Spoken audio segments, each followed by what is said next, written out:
మన ఉమ్మడి ఎమ్మెల్యే అభ్యర్థి సారథి గారు, వేదిక మీద ఉన్నటువంటి తెలుగుదేశం బీసీసీఎల్ నాయకులు, అలాగే తెలుగుదేశం సీనియర్ నాయకులు, జనసేన పార్టీ నాయకులు, ఈ కార్యక్రమానికి హాజరైనటువంటి జనసేన, తెలుగుదేశం, బీజేపీ కుటుంబ సభ్యులందరికీ కూడా ముందుగా నమస్కారాలు తెలియజేస్తా ఉన్నాను. నా ముందు మాట్లాడినటువంటి చాలామంది వ్యక్తులు చాలా విషయాలు ఈరోజు ప్రభుత్వం అనుసరిస్తున్న విధానాలు బీసీలకు వ్యతిరేకంగా ఏ విధంగా ఉన్నాయో అన్నీ తెలియజేశారు.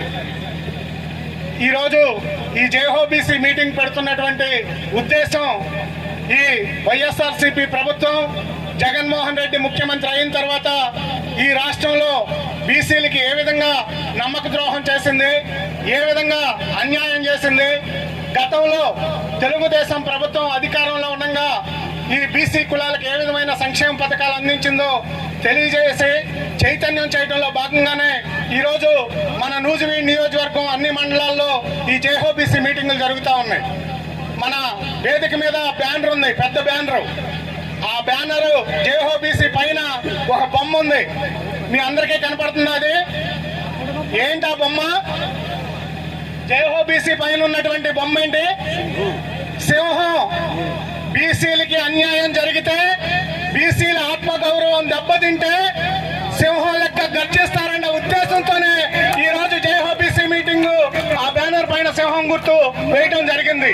ఈరోజు మన ఈ రాష్ట్రంలో వైఎస్ఆర్సీపీ ప్రభుత్వం అధికారంలోకి వచ్చిన తర్వాత 26,000 మంది బీసీల మీద అక్రమ కేసులు పెట్టిన పరిస్థితిని మనం చూసాం. 2,500 మంది మీద దాడులు చేశారు. 75 మందిని కిరాతకంగా ఈ రాష్ట్రంలో హత్య చేశారు.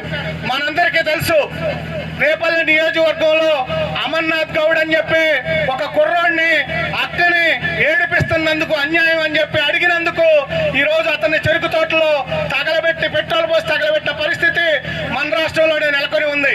ఇక్కడే ఉన్నారు మన తెలుగుదేశం పార్టీ బీసీసీఎల్ నియోజకవర్గం అధ్యక్షులు ఆరేపల్లి శ్రీనివాసరావు గారిని, తోటపల్లి సర్పంచ్గా ఆయన మన నియోజకవర్గ ఎమ్మెల్యేని ప్రోటోకాల్ పాటించలేదని చెప్పి అడిగినందుకు 26 రోజులు అక్రమ కేసు పెట్టి నూజివీడు సబ్ జైల్లో కరోనా టైంలో ఆయన్ని పెట్టి ఆయన మీద రౌడీ షీట్ ఓపెన్ చేసిన పరిస్థితి మన నియోజకవర్గంలోనే ఉంది. ఇక్కడే కొండపర్వ గ్రామం బోట్ల శివసత్యనారాయణ అని చెప్పి ఒక సామాజిక కార్యకర్త మీద అక్కడ ఉన్నటువంటి వెలమదొరలు మట్టిని మైనింగ్ మొత్తం దోసుకుంటున్నారని చెప్పి అధికారులకి కంప్లైంట్ ఇచ్చాడని చెప్పి అతన్ని సబ్ జైల్లో అక్రమ కేసు పెట్టించి నూజివీడు సబ్ జైల్లో పెడితే డిఎస్పీతో మాట్లాడి మన ఎమ్మెల్యే ముఖ్య పాత్ర పోషించి అతని మీద కేసు పెట్టిస్తే అతను 29 రోజులు నూజివీడు సబ్ జైల్లో ఉన్నాడు. అతని మీద రౌడీ షీట్ ఓపెన్ చేశారు. అలాగే మన నూజివీడు పట్టణంలో కుమ్మరి సామాజిక తరగతికి చెందినటువంటి ఒక మన తెలుగుదేశం సోదరుడి మీద ఇంకొక ఎస్సీ సోదరుడిని కిడ్నాప్ చేసి వీడియో కాల్ చేసి చంటి, అంటే మన ఎమ్మెల్యే గారి కుమారుడు వేణుగోపాల్ అప్పారావు గారికి చూపించి వీడియో కాల్లో చూపిస్తూ వాళ్ళిద్దరినీ కూడా టౌన్ లో కొట్టిన పరిస్థితి మన నూజివీడులోనే జరిగింది. అంటే ఈ రోజు నూజివీడులో కూడా బీసీలని మీద కేసులు, దాడులు ఈ ఎమ్మెల్యే వచ్చిన తర్వాత పెరిగినాయి అన్న విషయాన్ని మీ దృష్టికి సందర్భంగా తీసుకొస్తా ఉన్నాను. ఈ ఎమ్మెల్యే 3 సార్లు నూజివీడులో నేను అభివృద్ధి చేయబట్టే గెలిచానని చెప్పి చెప్తా ఉంటాడు. నూజివీడు నాది అంటాడు. నూజివీడుని న్యూజిలాండ్ చేస్తానని చెప్పి చెప్పాడు. అదేమంటే ఇంకా మనం ఎక్కువ మాట్లాడితే తొడగొడతాడు. మీ అందరూ కూడా చూశారు ఈ మధ్యకాలంలో మన ఎమ్మెల్యే తొడగొడతాం.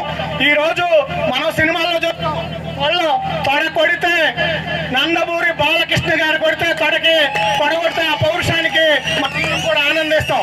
అలాగే తొడ కొడితే నందమూరి బాలకృష్ణ గారు కొట్టాలి, లేదా తొడ కొడితే మెగాస్టార్ చిరంజీవి గారు కొట్టాలి. కానీ బ్రహ్మానందం తొడగొడితే ఎలా ఉంటుందండి? మన ఎమ్మెల్యే బ్రహ్మానందం లాగా తొడగొట్టిన పరిస్థితిని మనం చూస్తా ఉన్నాం. బ్రహ్మానందం తొడగొడితే అందరూ నవ్వుకుంటారు. అలాగే మన ఎమ్మెల్యే తొడగొడితే కూడా నియోజకవర్గంలో ప్రజలందరూ కూడా నవ్వుకుంటున్న పరిస్థితిని మనం చూస్తా ఉన్నాం. దమ్ముంటే ఆయన ముస్నూరు మండలంలో ఈ 3 సార్లు గెలిచి బస్ షెల్టర్ పెట్టాల మన మండల కేంద్రంలో. దమ్ముంటే బస్ షెల్టర్ పెట్టి అక్కడ మండల కేంద్రంలో నుంచొని తొడగొడితే మనందరం కూడా సంతోషిస్తాం. ఆ పని చేయడు. అలాగే ముస్నూరు మండల కేంద్రం అయినా కానీ మనకి ఈ రోజు జబ్బు వస్తే చూపించుకుంటారు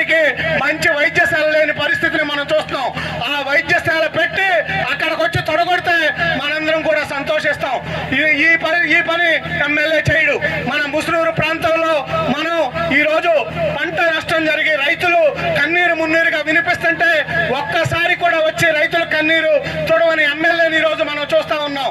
ఇలాంటి ఎమ్మెల్యే మనకు అవసరం అని చెప్పి ఈ సందర్భంగా నేను అడుగుతా ఉన్నాను. అలాగే నిన్న కూడా ప్రెస్ మీట్ పెట్టాడంట మన ఎమ్మెల్యే.